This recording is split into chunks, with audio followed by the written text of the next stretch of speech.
Aujourd'hui, j'ai un bien gros planning, une journée vraiment très chargée. Je m'en vais vivre des sensations fortes du côté d'Arbraska à Duchesnay et je termine la journée en traversant la rue chez Aventure Inukshuk pour tenter d'aller observer des ours noirs dans leur habitat naturel. Suivez-moi. Salut, c'est Mégane. Je suis née ici et je vis ici. Le territoire, c'est mon terrain de jeu et je vous amène à sa découverte. Suivez-moi, on va avoir bien du fun ensemble.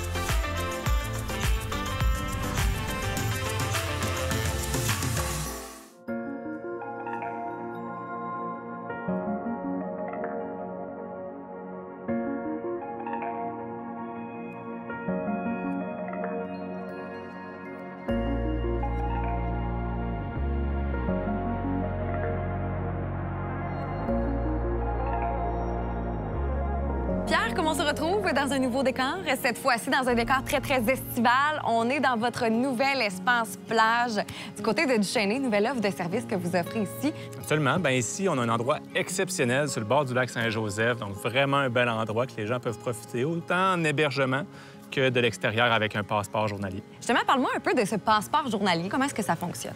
Dans le fond, les gens ils peuvent se présenter sur place et acheter un passeport journalier.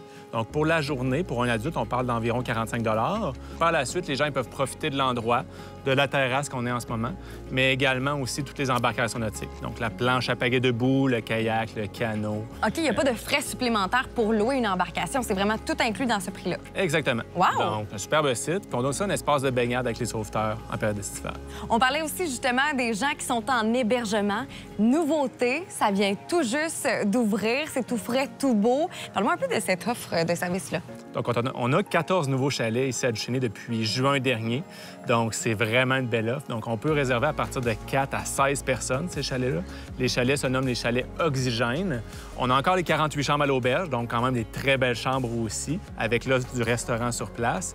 Mais ces nouveaux chalets-là sont réservés très longtemps à l'avance, sont très populaires cette année. Puis on conseille aux gens de réserver là, déjà pour 2022. Quand on vient ici à Duchesnay profiter d'une journée en famille ou entre amis, à quoi est-ce qu'on peut s'attendre comme expérience? C'est certain qu'il y a plusieurs expériences, dans le sens que oui, on peut venir profiter du pôle nautique ici, qui est absolument exceptionnel, comme on disait tout à l'heure, mais il y a aussi toute l'expérience de forêt. On peut aller à faire Arbraska, donc nos 85 jeux dans les arbres, qui sont vraiment intéressant à faire avec toute la famille. Mais à part ça, on a des très beaux sentiers pédestres ici. On a plus de 25 km de sentiers pédestres. C'est gratuit pour tous. OK. Donc, c'est possible de venir profiter des sentiers pédestres en période printanière, estivale ou automnale. C'est seulement en période hivernale, en hiver, en raquette, que là, il va y avoir des coûts pour l'accès aux randonnées pédestres. Pierre, si les gens ont envie de venir passer la journée à Duchesnay ici, de profiter des activités, mais qui n'ont pas envie de se casser la tête et de prévoir un lunch à la maison, est-ce qu'il y a une offre de restauration sur place? Certainement. On a un très bon restaurant là, à l'auberge, le 4 temps, qui est sur place. On a aussi une très belle terrasse avec une vue sur le lac Saint-Joseph. Par ailleurs, au site du pôle nautique, on a un camion de cuisine de rue depuis cette année. L'horaire est variable, mais on a quand même une très bonne cuisine, un peu plus abordable, mais vraiment intéressant, qu'on peut déguster ici là, avec la vue du lac Saint-Joseph aussi. Donc, c'est vraiment intéressant. Fait que clairement, Duchesnay, c'est une place à être cet été, ou du moins venir la tester à plusieurs reprises parce qu'il y a tellement d'affaires à faire. D'ailleurs, aujourd'hui, j'aurais pas la chance d'aller me baigner, mais je pense que je m'en vais rejoindre Guillaume pour faire Arbraska. Absolument. Guillaume t'attend à Arbraska aujourd'hui. On va pouvoir aller explorer la forêt, mais vue des arbres.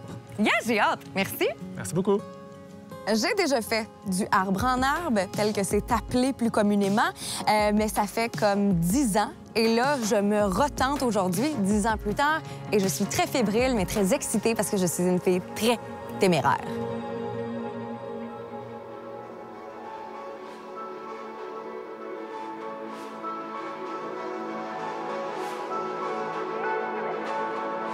Guillaume, toi, t'es responsable ici chez Arbraska et c'est tout nouveau, tout chaud. Hein? T'es ici depuis le printemps dernier.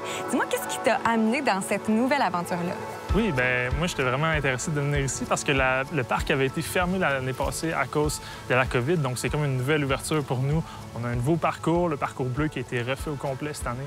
Donc, c'est pour ça que j'étais intéressé à venir ici présenter ça aux clients cette année. Quel type de parcours est-ce qu'on peut retrouver? Là, tu m'as parlé du bleu qui est fraîchement renouvelé, mais quel autre type de parcours est-ce qu'on retrouve ici? On a un parcours pour les enfants de 7 à 11 ans. On appelle ça le parcours genou. Fait que, on est un petit peu moins haut dans les airs, mais c'est le même genre de difficulté que les adultes vont avoir dans leur premier parcours. Bien, eux, c'est le vert, le bleu, après ça, le rouge qui commence à être plus haut. On atteint des super de beaux points de vue sur le lac Saint-Joseph. Wow! C'est vraiment de toute beauté. Puis finalement, le dernier parcours, le parcours noir. Puis finalement, on termine avec les 3 longues tyroliennes. La dernière tyrolienne qui fait 300 mètres de long.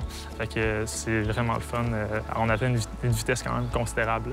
Bien, justement, tu parles d'effort physique. Est-ce que ça prend un minimum d'entraînement pour venir ici ou c'est quand même ouvert à quelqu'un qui s'entraîne pas trop souvent? C'est ouvert vraiment à tout le monde. La boucle extrême, on demande d'être capable de faire 5 chin-ups OK, quand avant même! d'entrer dedans.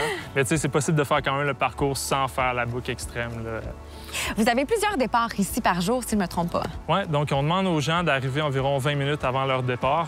Puis nous, on a des départs à toutes les demi-heures à partir de 9 h le matin. La fin de semaine, c'est jusqu'à 2 h l'après-midi. Puis à toutes les demi-heures, on a jusqu'à 20 personnes qui peuvent partir.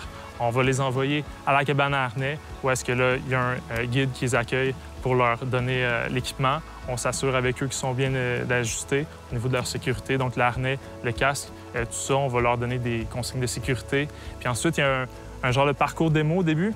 Donc, le guide va faire le démo lui-même en expliquant aux gens comment utiliser les différents outils qu'ils ont avec eux, comment ça se déroule dans les jeux. Puis ensuite, chaque personne doit le faire lui-même, là. On va juste s'assurer que les gens ont bien compris, que ça soit sécuritaire pour eux durant tout le parcours.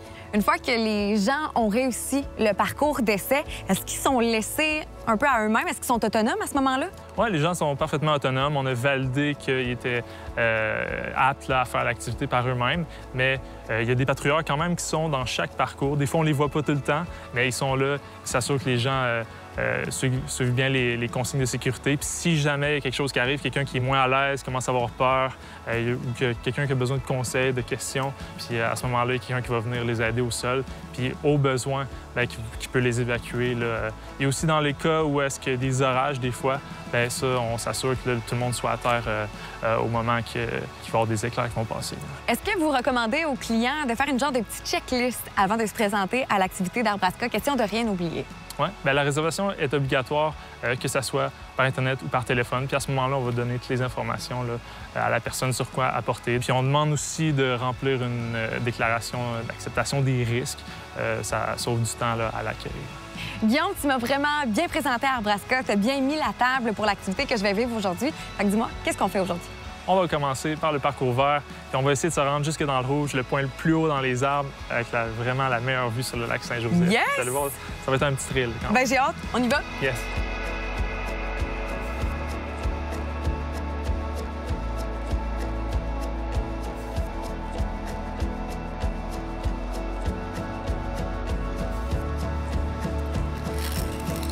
Yip-palaï!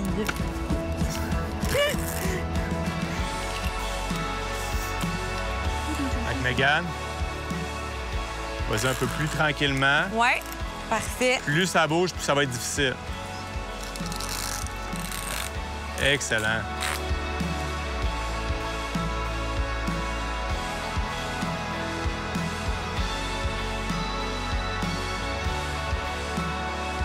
Mon moment préféré de ma journée, c'était quand je me suis tirée sur une tyrolienne et que finalement, au bout, je suis arrivée à un point de vue sur le lac Saint-Joseph. C'était magnifique.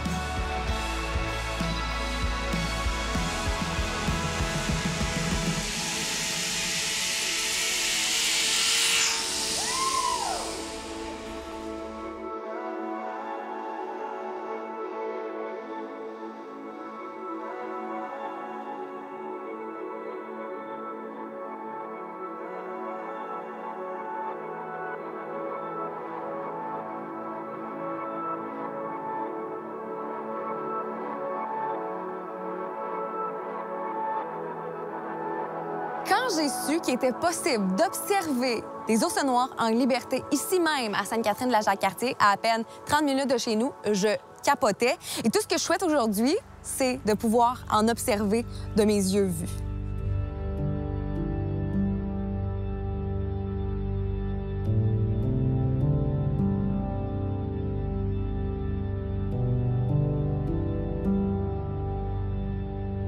Carole, on vient juste d'arriver sur le site d'observation des ours. Vous venez d'aller porter la nourriture aux deux endroits. Dites-moi, Quelle sorte de nourriture est-ce que vous apportez pour les ours? C'est un mélange de gâteaux qui sont récupérés dans les grosses entreprises commerciales. Tout ce qui est jeté en bas des chaînes de montage, ce qui est récupéré par cette date, c'est mélangé ensemble. Ah, ouais. On voit des petits... des graines de tournesol, on a des canneberges dans ça. Fait que ça fait de quoi quand même qui est intéressant pour les ours. Et pourquoi qu'on y va avec du gâteau et pas, par exemple, avec de la viande? Ça existait déjà. On a pris ce qui se donnait dans les pourvoiries, mais aussi on a expérimenté avec la viande. Le problème, c'est que il y a d'autres animaux qui aiment la viande, comme les coyotes, les loups. Donc, ça fait pas une bonne cohabitation pour faire de l'observation. Fait qu'on s'en est tenu au gâteau. Là, on est sur le territoire de Duchesnay, 84 km². Il y a beaucoup d'ours qui résident ici. Pourquoi est-ce que ça se trouve à être le territoire de l'ours ici? C'est pas le meilleur des sites pour l'ours, mais c'est un des sites comparativement à Forêt boréale. D'autres, on va en voir, mais ils ont de la nourriture, ils ont un couvert, ils ont de la protection, ils ont tout ce qu'il faut pour leur... on n'appellera pas ça un territoire, on va appeler ça un espace vital. OK. C'est ce qu'ils sont... Comme nous ici, on a des ours, là, que ça fait... On a une qui est restée 14 ans avec nous autres. Wow! C'est dans... Elle joue dans l'espace de 3-4 km. Elle a tous ses besoins sont accessibles là. Mais à quel moment dans la saison est-ce que vous commencez à justement les attirer pour pouvoir les observer à l'été? Nous, notre saison, elle débute au mois de mai. Aussitôt que la neige est disparue, que le chemin est accessible, on va débuter avec les 4 roues. Aussitôt que je peux passer, on va commencer à venir pour appâter les ours. Puis c'est important pour avoir des résultats de voir les ours. On parle, nous, d'un taux de succès de 98 bien, pour obtenir ça, c'est important d'être constant. Fait que même si on n'a pas de participants à une soirée, bien, on va se déplacer et on va venir porter quand même une quantité de nourriture pour que les ours, s'ils se présentent, bien, qu'ils ne soient pas déplacés pour rien. Carole, ça fait 20 ans que vous êtes dans le domaine. En 20 ans, vous en avez observé des ours. Mais c'est quoi la péripétie ou l'histoire la plus fascinante que vous avez vécue dans votre territoire? Je commençais, fait que j'étais moins habitué. Je vais porter mes gâteaux. Puis là, ben, je suis dans ma tête et je ne me suis pas concentré comme il faut. Donc, c'est face à face avec le monsieur ours. Oh, Colin! Oh, fait que là, la réaction a été, OK, bon, faut pas paniquer. Fait que c'est ça. je me suis servi les gâteaux, j'ai vidé et je m'en vais. Là, j'ai dit, je peux plus, ça va m'arriver, puis il faut que je fasse attention à ça. Fait que ça m'a appris à tout simplement, gars, on a pris l'habitude avec les ours. C'est ça. Ils nous sentent, ils savent un peu, puis ça reste qu'un ours noir. Il faut faire attention de l'approche. C'est d'abord et avant tout un animal sauvage, mais il est craintif, il a peur de l'homme. Fait qu'il faut juste pas le surprendre. Donc, signaler notre présence, s'avancer, mettre là. Pas rester dans la lune et aller porter de la nourriture. C'est très important. Bien, maintenant qu'on connaît l'alimentation, qu'on sait qu'on est allé les apporter, je pense que c'est le moment pour nous de commencer à jeter un coup d'œil puis de les observer. Qu'est-ce que vous en dites?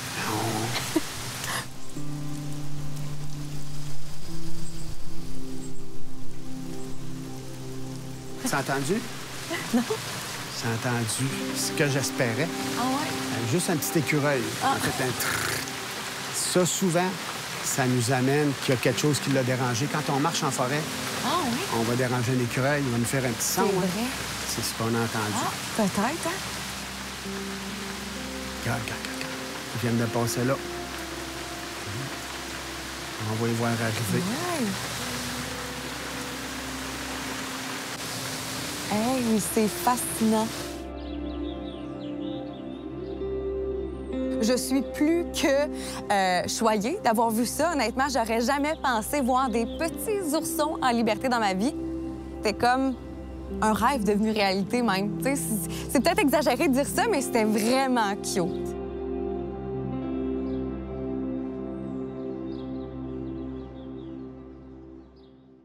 Journée donc bien mouvementée aujourd'hui, ça vient de terminer puis je suis même pas encore fatiguée. Ça a commencé avec Arbraska, je suis allée faire ma téméraire et j'ai terminé ça en beauté chez Aventure Inukshuk avec l'observation des ours. Fait que qu'est-ce qu'on fait maintenant pour surpasser ça?